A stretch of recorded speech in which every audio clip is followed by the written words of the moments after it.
আসসালামু আলাইকুম ভাইয়ারা আপুরা, কি অবস্থা? আপনাকে ব্যাকে রান্নারা কেমন আছেন? আজকে অনেকদিন পর চলে আইছি আবার নোয়াখাইলা ভাষা লই। নোয়াখাইলা ভাষা ইদানিং বেশি একটা ভিডিও দিই না, কারণ নোয়াখাইলা ভাষা ব্যাকে আসলে বুঝে না। তো এই যেসব জায়গায় নোয়াখাইলা ভাষা অত্যাবশ্যক, আমি এইসব জায়গায় শুধু নোয়াখাইলা ভাষাটা ব্যবহার করব। যেমন আজকের রেসিপি যেটা আপনাকে দেখাবো, হিয়ার তো নোয়াখাইলা ভাষা অবশ্যই দিতে হবে, কারণ যেই জিনিস আজকে রান্না এই জিনিসের শুদ্ধ ভাষা কি কয় জানি না। আগে নোয়াখাইলা ভাষা এটা কয় বুগুলি। এই গেল কোনো এক শুক্রবার আর কি সকালবেলা ঘুমাতে রোটি ভাবলাম যে নিচে তুমি ঘুরি আইসাই বেটার কাছে কি আছে, মানে ভ্যান গাড়ি বেটার কাছে বাজার কি আছে থাকলে কিছু সবজি লই আই। তো নামি চাইতেন বেটার কাছে বুগুলি আর থোড়া আছে নামি আই বেটার কাছে ইগিন দেই দিছি এক দৌড়, কার আগে যাইতে পারে এরকম অবস্থা আর কি। যদি মনে করেন আর আগে কেউ লইয়া লাই, তার কি উপায় এলে দৌড় দি বেটা তো যাই লইয়া লাইছি আগে। তো আজ সময় বেটা এটা লইয়ার হেসময় এক বেরিয়ে কয় কি, ও মা আপনাদের দেশে ওইটা খায়, আমাদের দেশে এটা মানুষ খুব পছন্দ করে।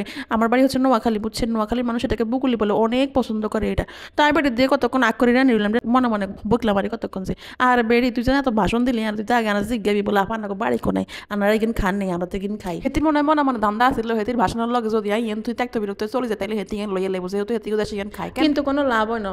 ওই বেরি যে দেশি আইন হে দেশি। তো এটা কিনতে চিন্তা করি হেলাইছি, এটা ফেসবুক একটা ভিডিও দিই মতো ভিডিও দিমো, ভিডিও টাইটেল কি দিমো এটাও চিন্তা করতেছিলাম। তো চিন্তা করলাম অনেকক্ষণ ধরে, কিন্তু এটা শুদ্ধ ভাষা এটা কি কয় এটা একটু গাইলাম না। তারপরে মনে ডিসিশন লইলেছি থাকুই এটা আইন নোয়াখাইলা মানুষ যেটা কয় নোয়াখাইলা বুগলি দিয়ে চালাম। এই 1 মিনিটের লেকচারে যতটুকু আপনাদের বুঝাতে পারলাম, এটা সারমর্ম হইলো এটাই যে আজকে যে নোয়াখাইলা ভাষার ভিডিও দিয়ে এটাই দিতাম না যদি আমি এই জিনিসের শুদ্ধ ভাষার নাম জানতাম। যেহেতু শুদ্ধ ভাষার নাম জানি না, তাহলে নোয়াখাইলা ভাষায় এই ভিডিও করতে বাধ্য হয়েছি। আমি আসলে পরিস্থিতির শিকার। আচ্ছা, তো এবার রান্নার মাঝে চলে যাই কিভাবে রাঁধতেছি এটা আপনাদের কই। এটা তো প্রথমে দেখছেন হল্লা বাইরে দিকে খোলন যায় আর কি, আস্তর কিন খুলি হালা দিচ্ছি। যখন দেখবেন আস্তর কিনা খোলন যায় না, তখন বুঝবেন যে এটাই আসলে খাইবার জিনিস। ঠিক আছে, এরপরে এটার বডির মধ্যে লই আস্তে পাতলা করে কাটবেন, এক ফলা করে কাটা দিবেন আর একবার আঙুল দিয়ে আসি কিন্তু এক মোড়ানি দিবেন।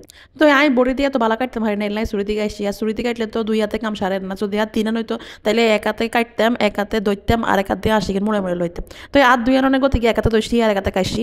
তো আসি লইতাম পারি না, তো আপনাকে শিখে দিয়ে আর কি এভাবে কাটবেন। পরে কিন্তু কাটা গেলে কিন্তু হানির মধ্যে সুবাই থইবেন, কিন্তু কষবার হয় হানির মধ্যে সুবাই থই রাই। এরপরে পেঁয়াজ কাটি আর ইসা মাছ কাটি লইছি।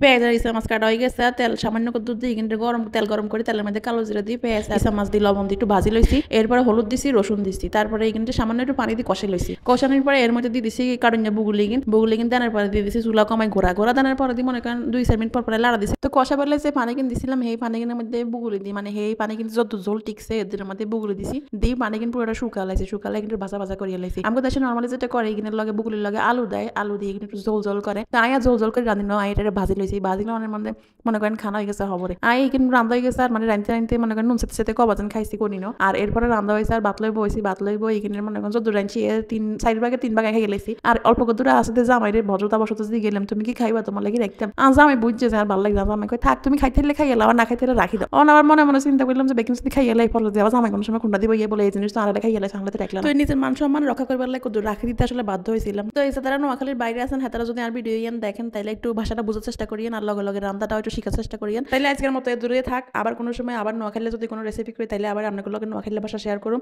তো ভালো থাকেন সবাই, আল্লাহ হাফেজ, আসসালামু আলাইকুম।